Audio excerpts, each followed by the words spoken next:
السلام عليكم ورحمة الله وبركاته.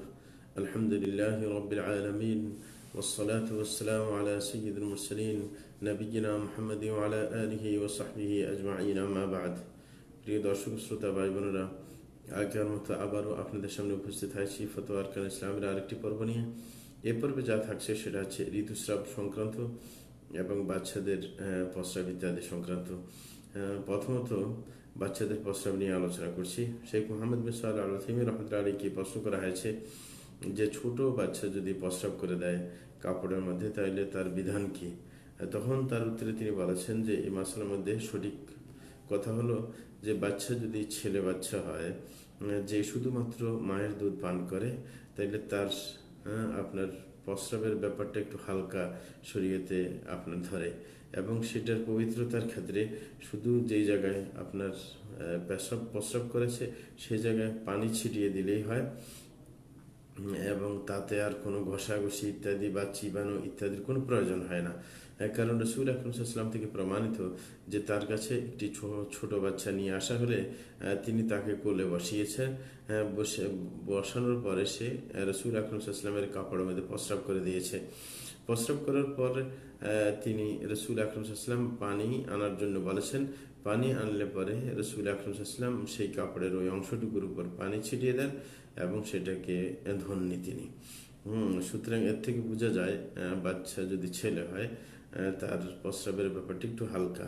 তবে বাচ্চা যদি মেয়ে হয় তাহলে তার প্রস্রাব ধুইতেই হবে, কারণ মূল সূত্র হচ্ছে যে মানুষের প্রস্রাব হচ্ছে নাপাক। যখন মেয়ের আপনার প্রস্রাবের ব্যাপারে মেয়ে বাচ্চার প্রস্রাবের ব্যাপারে ভিন্ন কোনো হাদিস পাওয়া যায় না, তাইলে সে তার স্বাভাবিক বিধানের উপরে চলবে, স্বাভাবিক সূত্রের উপর। এই কারণে সেটা ধুতে হবে।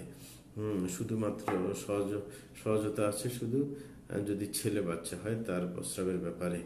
আরেকটি প্রশ্ন করা হয় ঋতুস্রাব সংক্রান্ত। শেখ মোহাম্মদ সালেহ আল উসাইমিন রাহমাতুল্লাহি আলাইহি বলা হচ্ছে যে প্রশ্নের মধ্যে যে একজন মহিলা তার 50 বছর বয়স হয়ে গেছে, এখনো তার স্বাভাবিকভাবে ঋতুস্রাব আসে। আর আরেক মহিলা আছে সেও 50 বছর তার পার হয়ে গেছে, এখন তার যে ঋতুস্রাব আসে কিন্তু আগের যে স্বাভাবিক পদ্ধতি ছিল সেইভাবে আসে না। এখন যেই কালারটা আসে সেটা হচ্ছে হলুদ বর্ণের অথবা আপনার মাটির রঙের, এরকম তার ঋতুস্রাব আসে। সুতরাং এটা কি আসলে ঋতুস্রাব 50 বছর পার হওয়ার পরও, সেটা নিয়ে প্রশ্ন। তখন সে উত্তর দিয়েছেন যে যার আপনার ঋতুস্রাব আসে এখনো 50 বছর পার হওয়ার পর স্বাভাবিক পদ্ধতিতে, সেটা আপনার বিশুদ্ধ মতে সেটাকে ঋতুস্রাব হিসেবে ধরা হবে। কারণ এটা নিশ্চিত কথা যে আপনার বয়স, ঋতুস্রাবের নিশ্চিত কোনো বয়স নেই, বাট যেই বয়স পার হয়ে গেলে ঋতুস্রাব হবে না এরকম কোনো নির্দিষ্ট বয়স শরীর দ্বারা প্রমাণিত নয়। এই কারণে তার এই রক্তকে আপনার ঋতুস্রাবের রক্ত হিসেবে ধরতে হবে এবং তার বিধানগুলো ঋতুস্রাবের তার উপর বর্তাবে। অর্থাৎ সে সালাত আদায় করতে পারবে না এরকম তার স্রাব আসলে, এবং সে রোজা রাখতে পারবে না, এবং পাশাপাশি সে সহবাসে লিপ্ত হতে পারবে না, এবং তাকে এই স্রাব শেষ হলে তাকে গোসল করতে হবে এবং তার রোজাগুলোকে কাজা করতে হবে, নামাজ কাজা করতে হবে না। তাহলে এই বিধানগুলো যখন সেটা ঋতুস্রাব হিসেবে ধরা হবে তাহলে এই বিধানগুলো তার উপর পড়তে হবে, এতে কোনো সন্দেহ নেই। এবং তিনি বলছিলেন যে মহিলার কথা বলা হয়েছে যারও 50 বছর পার হয়েছে, তবে তার স্বাভাবিকভাবে তার স্রাব আসে না। মানে আগে যেভাবে তার স্রাব আসতো যেই কালারের, সেই কালার আসে না, বরং বর্তমানে যে স্রাব আসে তার কালার হচ্ছে হলুদ বর্ণের অথবা মাটিয়া বর্ণের। তো এটা কি ঋতুস্রাব হবে কিনা তিনি বলছেন এটা যদি তার যে আগে যেরকম তার ঋতুস্রাব হইতো, তার যে একটা সময় ছিল সেই সময়ের মধ্যে যদি এটা আসে তাহলে এটা ঋতুস্রাব হিসেবে গণ্য হবে। আর যদি তার আগের যে অভ্যাসগত সময় ছিল সেই সময়ের বাইরে আসে তাইলে সেটা ঋতুস্রাব হিসেবে গণ্য হবে না। যদি তার মানে স্রাবটাকে ঋতুস্রাব হিসেবে আপনার ধরা হয়, তো আপনার কিন্তু একটু বেশ কম হয়, মানে আগে পরে সামান্য বেশ কম হয়েছে, বলে যে এতে কোনো সমস্যা নেই। বরং সে এটাকে ঋতুস্রাব হিসেবে ধরবে। যখন তার এই ঋতুস্রাব আসে তখন সে আপনার আর বিধানগুলো মানবে ঋতুস্রাবের। যখন ঋতুস্রাব শেষ হয়ে যাবে সে গোসল করে নেবে। তাইলে সামান্য বেশ কমে এতে কোনো সমস্যা হবে না। কিন্তু যদি একেবারে বেশ কম হয়ে যায়, তার আসল টাইমের থেকে দূরে সরে যায়, তাহলে সেটা আপনার ঋতুস্রাব হিসেবে ধরা হবে না।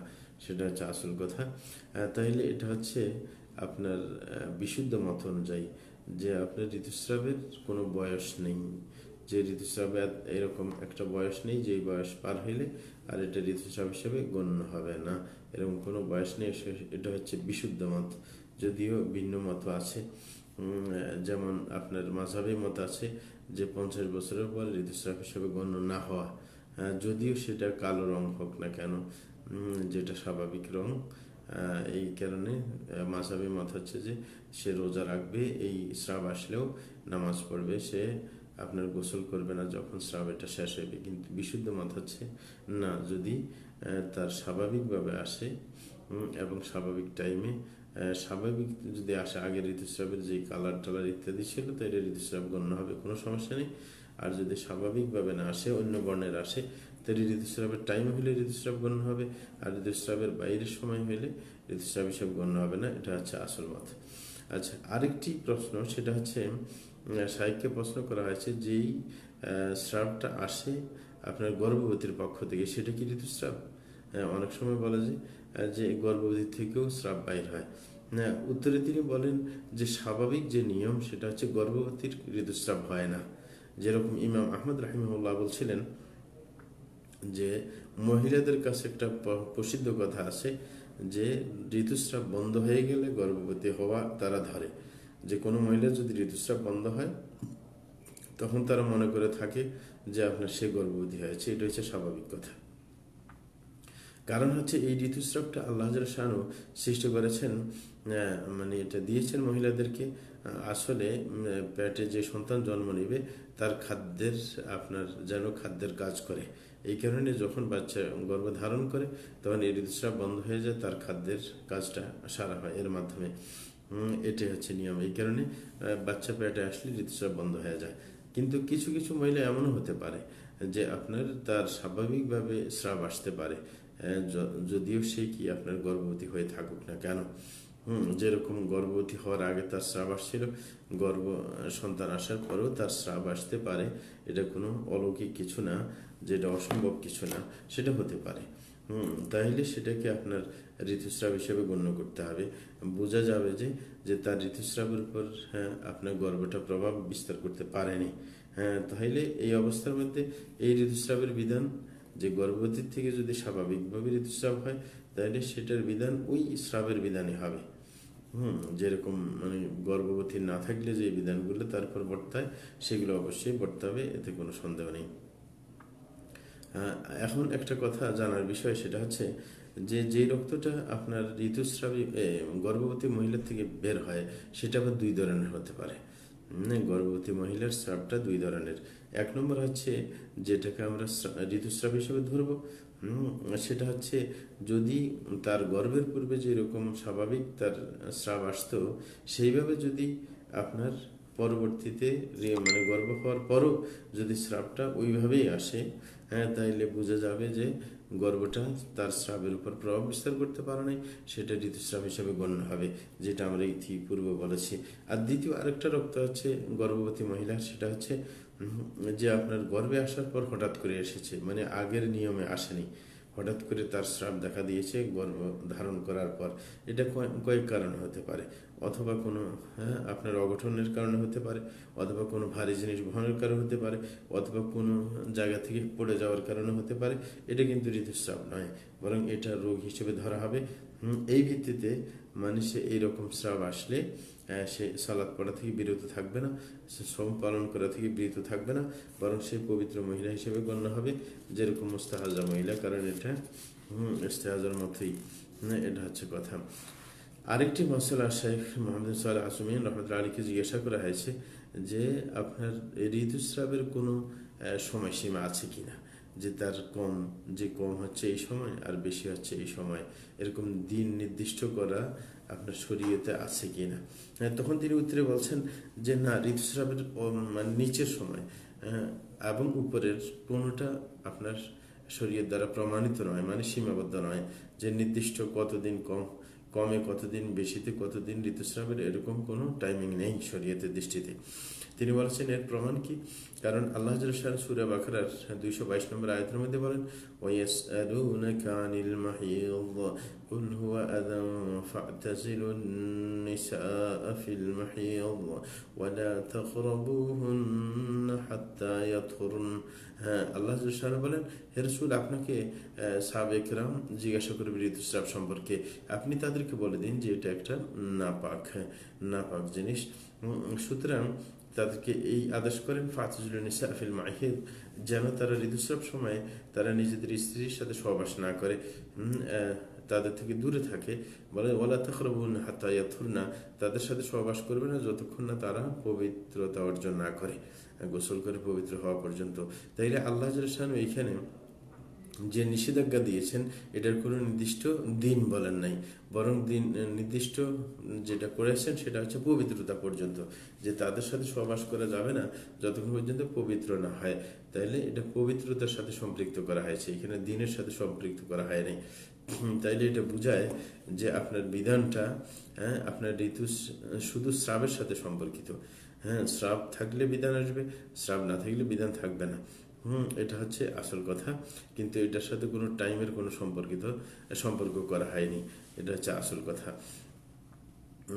তো এই যে সময় করার, এটার যে শুধু এই কোরআন আয়াত দ্বারা তিনি প্রমাণ দিয়েছেন। তিনি বলেন যে হ্যাঁ, এটাই যে শেষ কথা তা না, এর চাইতে এটা কোরআন ছাড়াও হাদিসের মধ্যে এমন কোনো দলিল পাওয়া যায় না যে যেখানে আপনার নির্দিষ্ট করা হয়েছে ঋতুস্রাবের সময়কে কমের দিক দিয়ে অথবা বেশির দিক দিয়ে, এরকম কোনো দলিলও পাওয়া যায় না। অথচ প্রয়োজন ছিল সেটা বর্ণনা করার, কারণ রাসূল আকরাম সাল্লাল্লাহু আলাইহি ওয়াসাল্লামের যুগেও মহিলাদের ঋতুস্রাব হতো।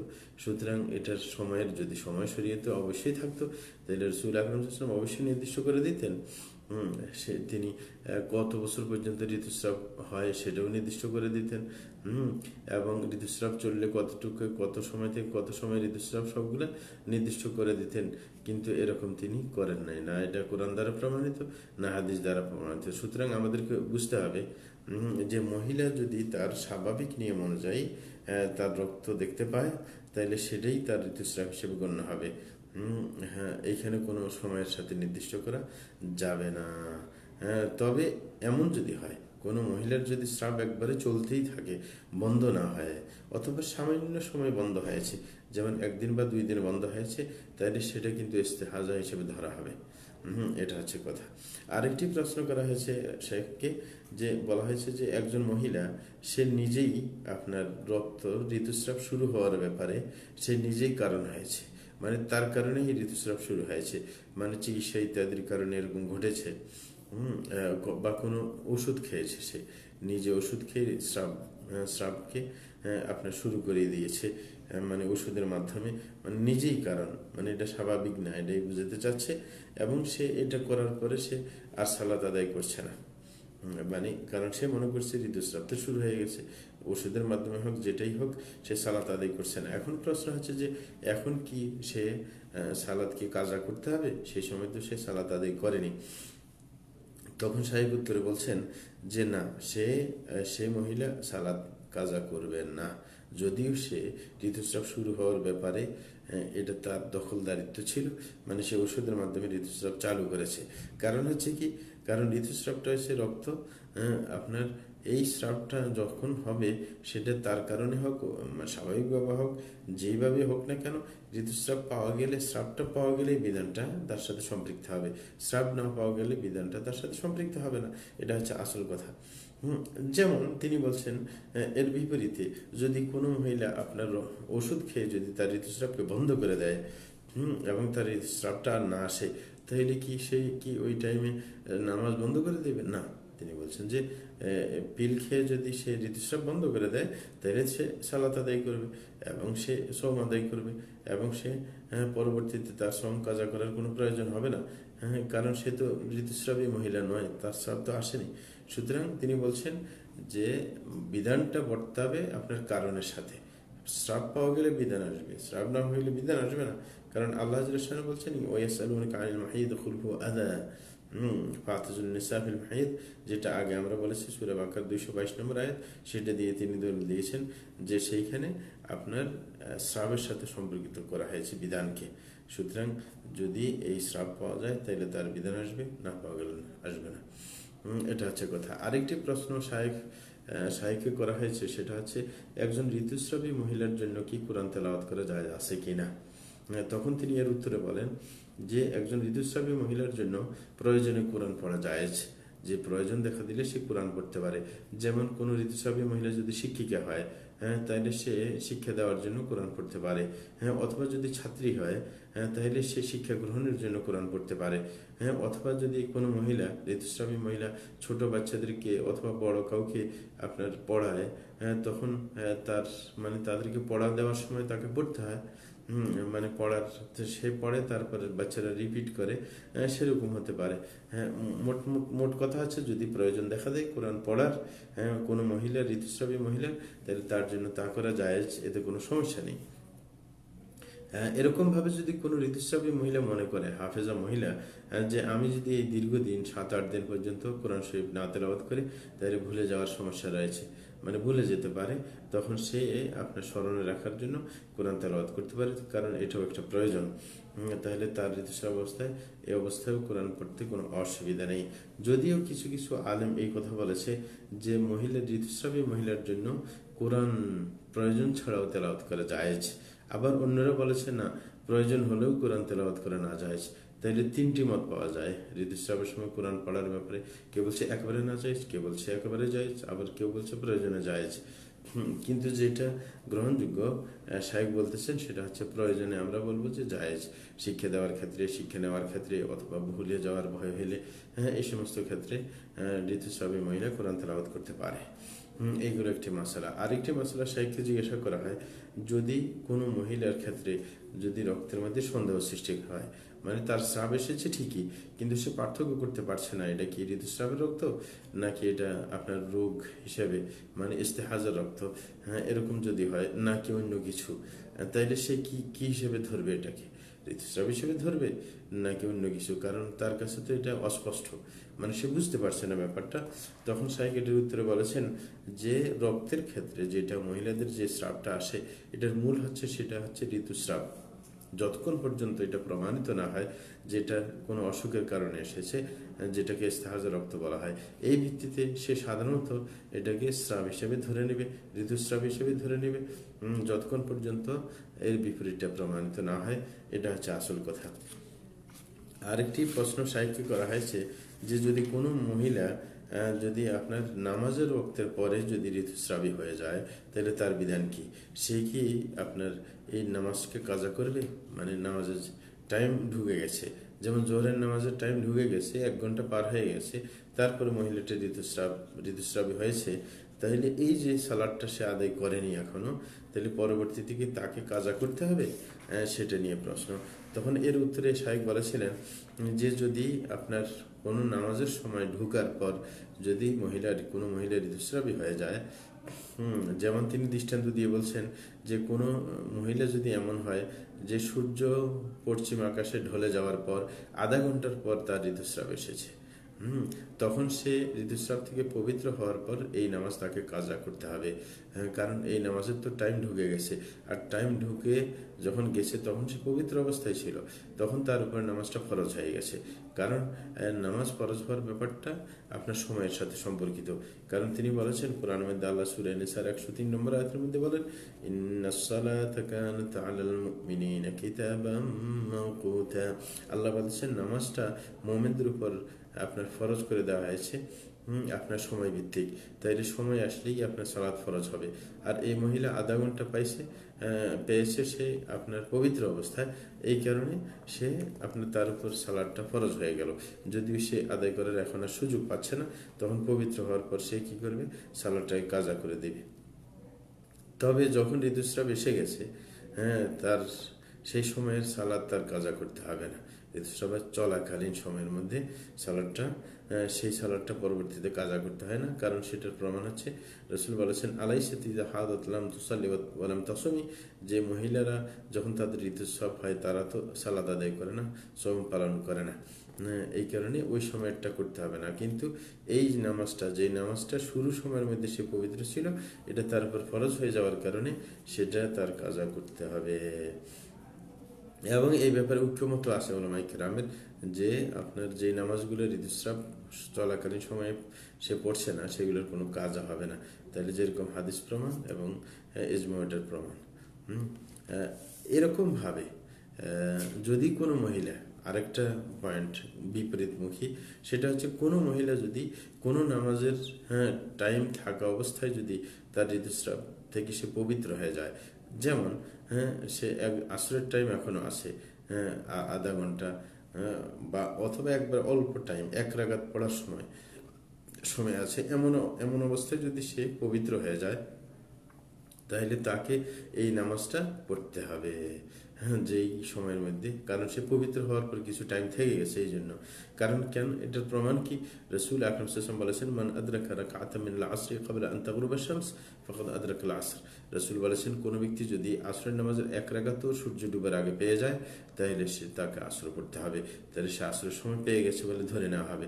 সুতরাং কোনো মহিলা যদি আসরের সময় পবিত্র হয়ে যায়, সূর্য ডুবার আগে সে যদি পবিত্র হয়ে যায়, এবং সূর্য আপনার ডুবার আগে অথবা সূর্য ওঠার আগে সে এক রাকাত পর্যন্ত নামাজ পড়ার তার সুযোগ থাকে, তাইলে সেই নামাজ তাকে পড়তে হবে।